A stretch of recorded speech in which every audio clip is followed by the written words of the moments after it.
which ping irons are right for your game? I'm going to hit them all and find out. So we're going to start with the most forgiving iron in the lineup, the new G730. Can you talk us through this and what the difference would be with, say, the main G430? So this is basically designed for distance because it's got a flexing face. It's designed to create height and ball speed.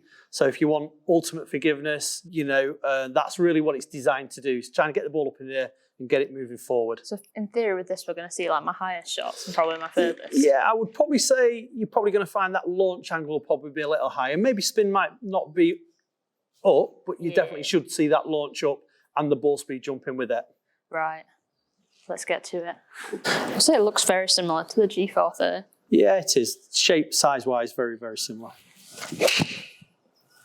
Well, it sounds quite high-pitched, doesn't it? Yeah. And it launches high. Yeah, so that's that flexing face. Find that on a lot of those models that have that high flexing face. It just gives you that slightly different sound. I can't believe how high that launched, actually. So that actually launched a little lower than yours, interestingly. Spun a lot less than yours, but your peak height with it was a little higher. Yeah, you could see it just got... Yeah, it's just how that head's made up to try and get that ball up in the air. I didn't even strike that good and it's gone dead straight. Yeah, and that's the beauty with these types of clubs, you know, it's they're designed for forgiveness. Like, that felt so heely to me. See, ball speed's jumped up 3-4 miles an hour. You're swinging it a little quicker, but your ball speed's jumped for definite.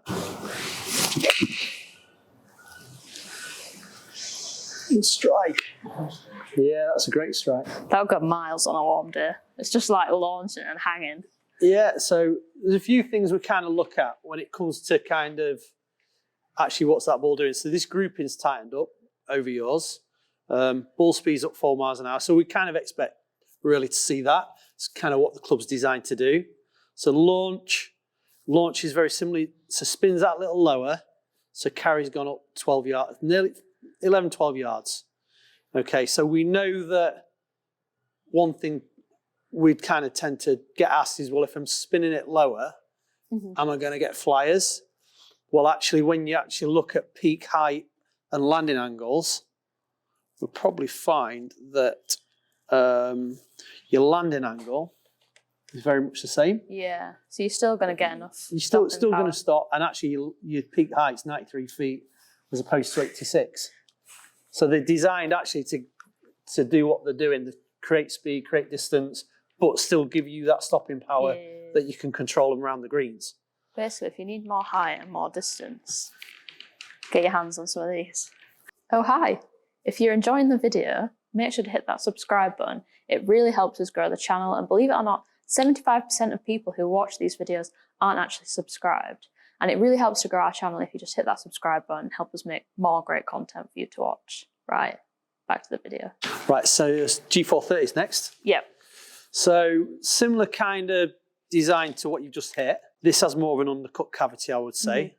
So still going to design to flight the ball high, designed for mega forgiveness. But again, 730 is more for people that probably need a little bit of ball speed. Let's see what this does. I quite like the fact that they basically both like look the same over the ball. So you're I describe these as typical ping clubs, oversized offset clubs. So that's kind of, you know, you go back all the way back to I2 days.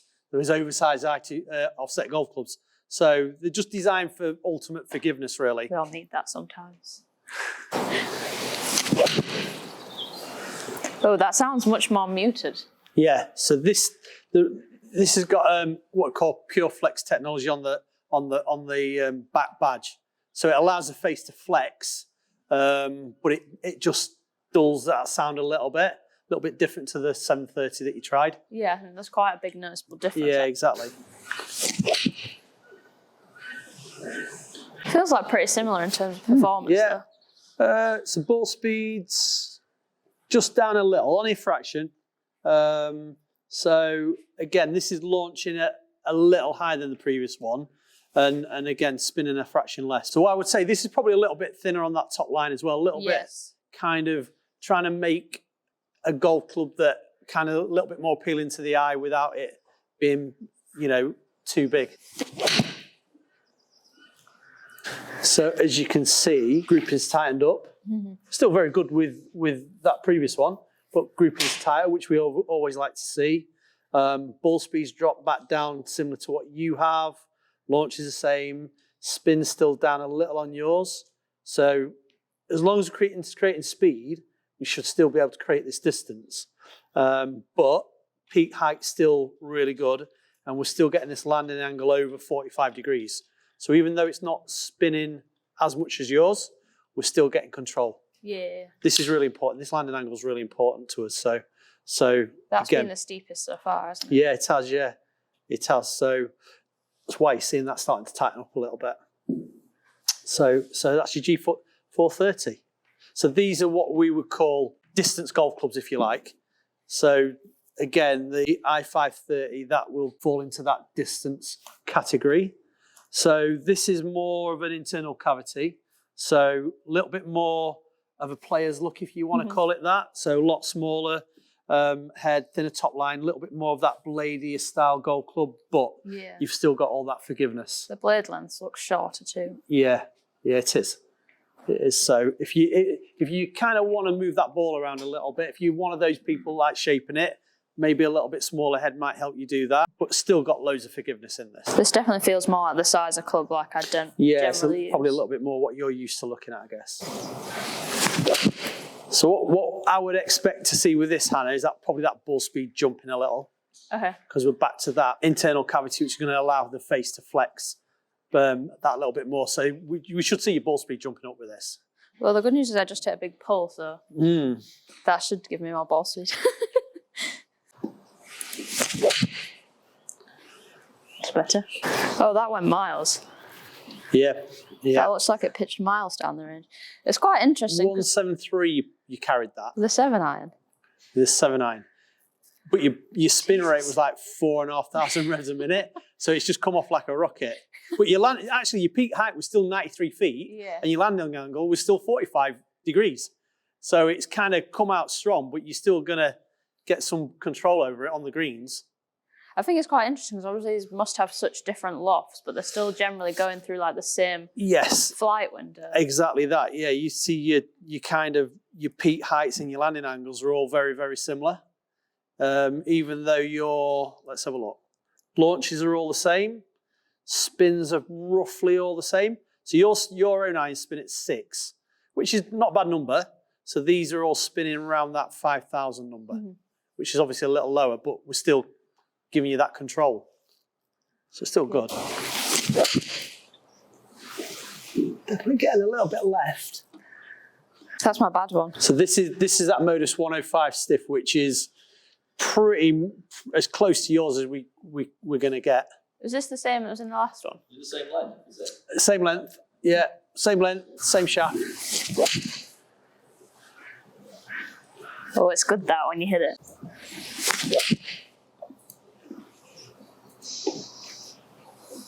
Because you get within a degree of your path. If you get that face anywhere near, my face likes to move out sometimes. Yeah, exactly. You start getting that face anywhere near like 1 and 2 closed, it's going to look like it's just going to go miles left. So it's almost like you could almost argue that's too good in a way, but you never want to be zero. You never want to be zero in your path. Zero, but it's just not a good idea. It's just not a good idea at all. Because you start getting these, look, where that face gets open and closed, and it's like off the planet left and right. Thinned out a little bit, but it's still just a bit of a stretch from left to right. So interesting how all your numbers, see, I would say for you, for the amount of ball speed you're creating with that, then I'd start looking at different shafts. Because that is not spinning enough for the amount of ball speed you create. And when that goes wrong, it's going wrong big time. I'm not sure I've ever seen 172 yard carry with a 7-iron. Exactly. Well, when you're creating... It's like my 5-iron. Yeah, when your ball speed's up 7 miles an hour nearly, but you're spinning it 1,200 less, it's going to go. It's going to go. So if it was a proper fitting, I'd definitely start looking at different shafts to try and get that spin up a little bit, to give you that little bit more control. It's interesting I've gone down like slightly smaller and my attack angle's gone up. Yeah, I mean, whether it's interesting like with yours, look. Yeah. So quite down with yours as well. So whether that's just something subconscious that you're doing, possibly. Would you say there's like, if people were shallower on steep, would you put them in different models, or does that not really come into it? I would say it depends how good the ball striking is, I would say. You know, if they're five down, 6 down in it, but they strike it really pure, then no worries. I get a bit more worried if they're kind of more 1-2 up. Mm-hmm. You know, you're almost kind of inviting a thin there. So, but again, that comes down to people's technique, and you know, we've got an awful lot of golfers coming in that never have lessons, and you know, we've all seen them where they're just using the body just to try and launch the ball instead of using the loft. So you'd probably find that those sort of golfers are more going to be suited to the kind of G730, G430, where if they're not finding the middle of the face, they're going to need that bit more forgiveness to still get a result. Whereas your more accomplished golfers generally are down into the ball, you know, because they then know how to swing a golf club generally, and they're probably having coaching quite regularly. So therefore, you tend to find that the ball striking is going to be that much better. So you could start going down the road of those kind of more precision irons, which is probably where you'd probably kind of fall into that category, I would say. Unless you wanted all this forgiveness and distance, which is never a bad thing. What would you say to the category of golfer who maybe think they're not good enough yet to come for a fitting?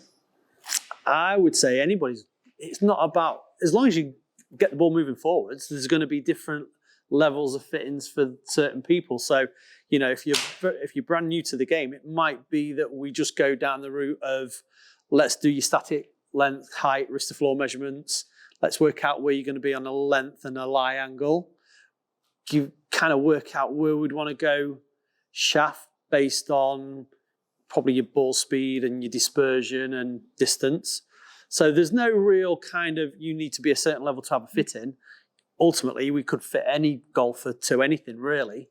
Do you think like higher handicaps or lower handicaps get more gains generally?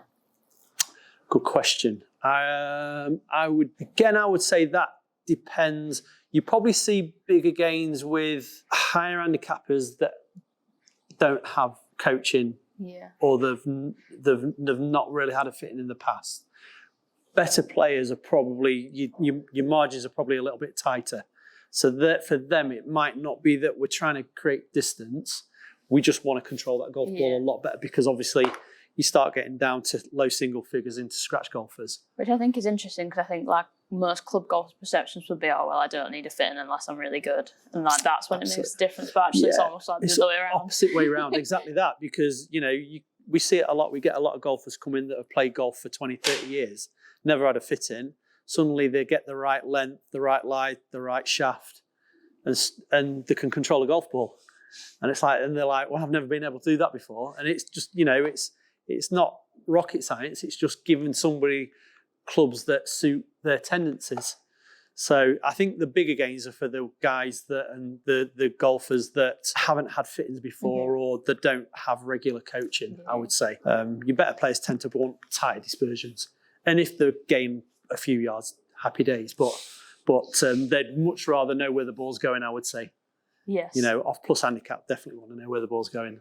Talk about knowing where the ball's going. What's next? So next is the I230s. So this falls more into what we call our precision kind of range of golf clubs. More of that bladey style, kind of thinner top line, cavity back golf clubs. So probably find that this model will probably spin a little bit more. A little bit more loft on these clubs based compared to the previous one. So we'll probably find that spin might go up a little bit, but hopefully we should still get that good level of control over the golf ball.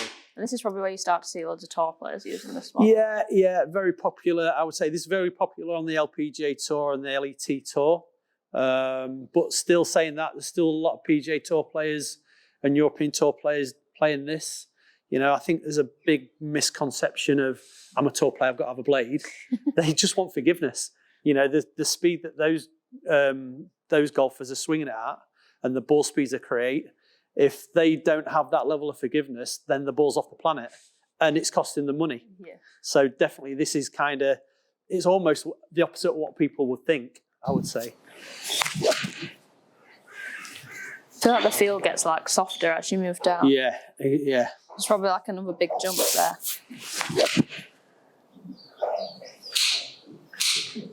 It doesn't feel like I'm getting 175 carry out of this one, but I can see the ball spinning more. Definitely seeing that spin going up. Yeah. Which I would expect because you've got a little bit more loft on this. So those kind of more precision type golf clubs tend to have more loft because of that, because we want that control, we want that element of spin and launch. You can see it spinning more. Yeah, exactly.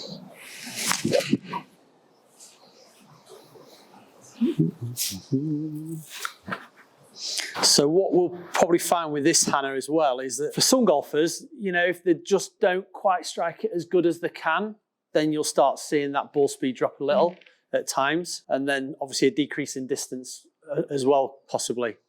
So it's interesting with this, you've gone from kind of, with those kind of distance gaining irons, you've gone from carrying it anywhere from kind of 161 up to 173. We're down back to nearer to what you did with your own, kind of around that 150 number. Yeah. So it's kind of, it's almost kind of what's going to, it's what's going to help me the most. What's going to help you? It is, yeah. It's, you know, if you feel like, you know what, I could actually do with gaining another 20 yards. I only ever have to play a golf course with a driver and a 7-iron then. Exactly. It makes life easy, doesn't it? Yeah, if you go on that strokes gain theory. The best strike. That was a good strike. That's just a bit of an outlier there, isn't it? Oh, these feel good when they're flushed. How does that feel? How does the strike feel? Nice. Those last two are good. A little bit softer feeling.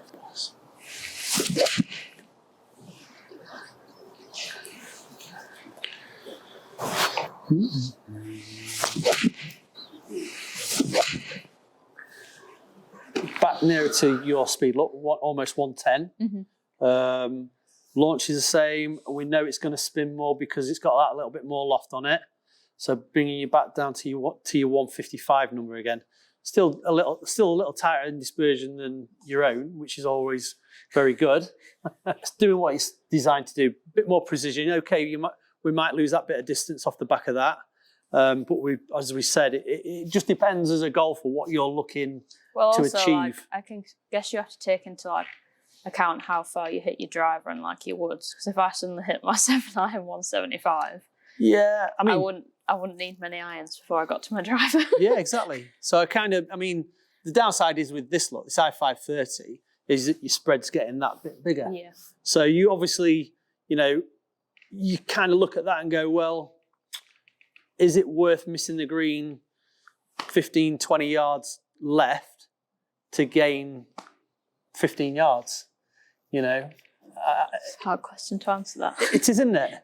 So actually Blueprint S, which is still that ultra it's still quite a forgiving golf club for that size of head. We're probably finding that we're fitting more people to that than we did the previous Blueprint. Yeah. Purely because of that reason. It's, you know, it's definitely for those golfers that really feel like they'll benefit from going from something a bit smaller, maybe able to shape the ball a little bit more if that's something they want to do. But yeah, let's see what happens with you. Your ball striking is not bad, and you've got plenty of speed in you. So who knows? Never say never. And the good thing with these as well, what I would say is that the engineers have worked the loft so you can blend them.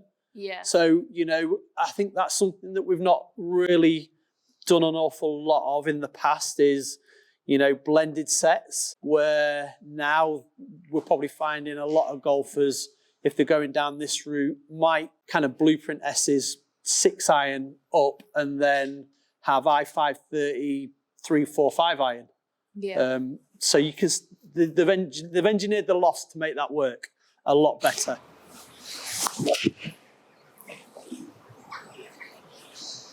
The sound and feels really good on these, isn't it?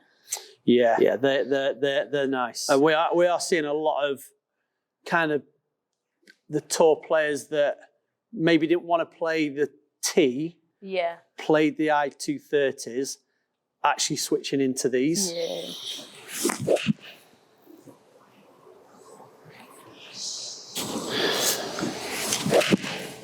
So these are a lot more compact head behind the ball, these. So I love the look of a compact club behind the ball, though. Yeah. As does everyone, I guess. Yeah. But the good thing with these is that they're forgiving enough to be able to play them.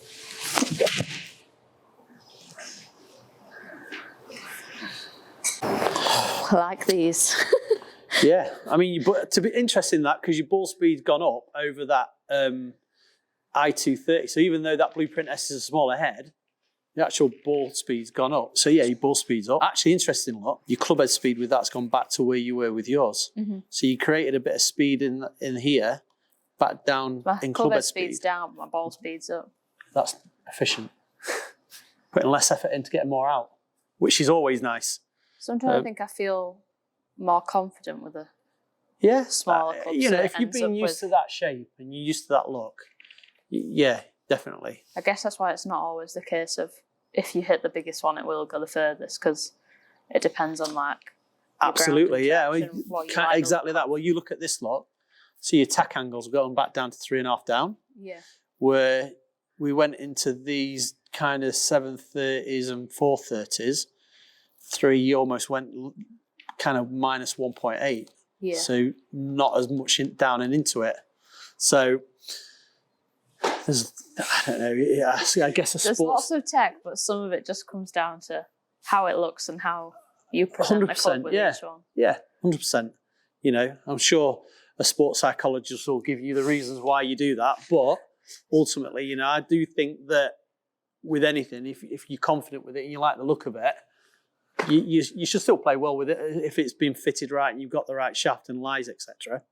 But again, we're not, distance isn't an issue. You're creating plenty of distance. So it's not like you've gone to that head and suddenly ball speeds drop, distances drop. And, like we keep saying, we're still creating height and landing angles. So 93, so 730 was the highest of it. 83, so similar to yours. And that landing angle is still around that 45 degrees. So still good numbers. Really good. So the good thing with these Blueprint S's is that they've kind of engineered the cavity in the longer irons to be more forgiving. Mm-hmm. They do what they call a forged pocketing, which is something that we've painted it. It moves the MOI, gives you a higher moment of inertia with those longer irons. So if you're going to play that set all the way through, then 3, 4, 5 iron is still going to be quite forgiving. Yeah, it's going to get more forgiving as you go. Yeah, exactly. Basically. I'll tell you what's really good with that is that you carry distances are all, that one was a little bit low, but your carry distances are all within kind of 3 or 4 yards generally. So you're definitely controlling that really well. One of them just hit the wind a bit, I think. Yeah, exactly. Exactly. But still, numbers are really solid. So next one up's Blueprint T. Blade time. Blade time, yeah. See how we go on here. So obviously Blueprint T is your ultimate kind of bladey style kind of club, muscle back club, which is very different kind of to Ping's general philosophy of having cavity backs and oversized offset. So definitely kind of designed more with that that tour player in mind, or elite golfer that just wants that real small muscle back blade. I mean, it's tiny. Yeah, exactly. I mean, 7 irons don't look too bad, but I know, it's when you get to like the 4 iron and you're like, is there a club head on there? Stick a 4 iron behind the ball and it's like, oh my days, what am I going to do? Right, okay, let's see what we're at then. See how far this goes. So Blueprint T. I think you'll hit it all right.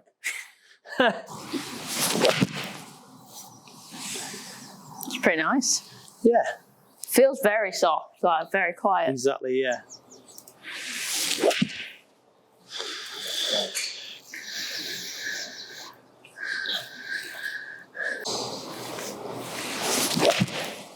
And again, we're seeing tour players kind of blending those sets from Blueprint S's in those longer irons into Blueprint T's into those shorter irons as well. So again, they're all kind of engineered to be able to do that So if you really want a game of blades, you could just have a Blueprint T pitching wedge. there you go. Then combo straight up. Yeah, I carry blades. Exactly. That's right though. Tell you what. Blades are in. Ball speeds are it. Oh, ball speed's back up to kind of 112, 113. It's actually great. Maybe I should be playing blades. What a revelation, Yeah. baby. Well, do you know, you laugh, but actually our engineers, when they brought the original blueprints out, they had that thing about actually smaller heads make you concentrate more. Yeah. So again, better players should not struggle really. My club head speed went up like a mile. Yeah. Club head speed's up. Your ball speed's kind of up over the Blueprint S. Launch, spin, very similar. Distance similar. This is still pretty decent. So yeah. What I would say though is get the forehand in your hand and then see. Well, and it comes down to me. It'll come down to, well, we know when it's good, it's good. If you're having one of those days when it's not quite there, where's the drop off? Yeah. But really, I mean, for you, I mean, if that was something you come in and said, I'm looking for Blueprint tees, and you can create that amount of ball speed and spin, still creating good height and launch angles and landing angles. So interesting that. I think it's still 80 feet, but I think 80 feet, 86 as an average. So you've gone, it's doing exactly what yours does. So the highest ball flight was definitely with the G730, even though that's probably got a little less spin on it. But other than that, everything's around that kind of 86 to kind of 90 feet, I would say. So it's not like suddenly it's coming out like a bullet and can't get the ball off the ground. And like we said, you know, all your landing angles are being up around that kind of 45 to 46 degrees. So we know you're gonna get that ball landing on the green with control. Well, I guess that really shows you shouldn't just pick one off the website and buy it, because there's a variety of tech, there's loads of different models, and even though there's one that you might have decided in your head suits you, in fact, any of these could be the right model. So make sure you go and test them all out. Yeah, keep an open mind. I think a lot of golfers kind of judge what they think they might want for the wrong reasons. Because I'm this handicap, or I hit the ball this far, or I'm this age. But ultimately, it's more about what you're capable of doing and kind of what level of forgiveness you need more than anything. But yeah, they're great. I'll be getting myself a set of these. Let me know in the comments which ones you want to try. Hope that was helpful.